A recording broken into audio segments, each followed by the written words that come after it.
There comes a moment, after all the tears, all the explanations, all the overthinking, when something in you quietly breaks. That moment, that's emotional detachment, the quiet rebellion of a mind that's finally had enough. Real detachment is when you've cared so deeply, so sincerely, and so long that your system literally cannot take one more heartbreak and it shuts down to protect you. But when that connection starts to fade, when you're ignored, betrayed, or invalidated, that same dopamine system collapses, and your brain, desperate to restore balance, begins to detach. In neuroscience, this process is called emotional regulation through suppression, a self-defense mechanism where the prefrontal cortex, the rational part of your brain, overrides the emotional centers, like the amygdala, to protect you from pain.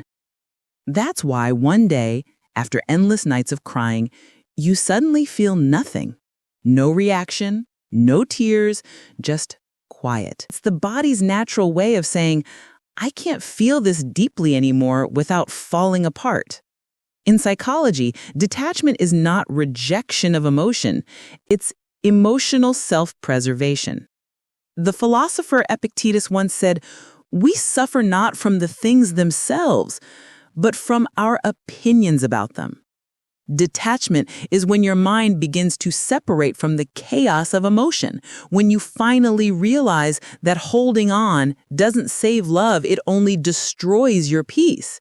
You cannot heal in the same place that broke you. It's about learning how to love without losing yourself. It's understanding that you can care for someone and still choose distance. You can love them deeply and still let them go because peace is more valuable than validation. And that right there is emotional maturity.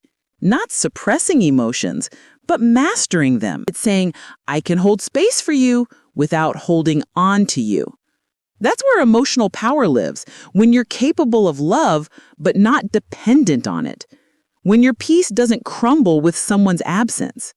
It happens quietly, in the way you stop reacting, stop proving, stop chasing, and start observing. When you start detaching, something beautiful happens.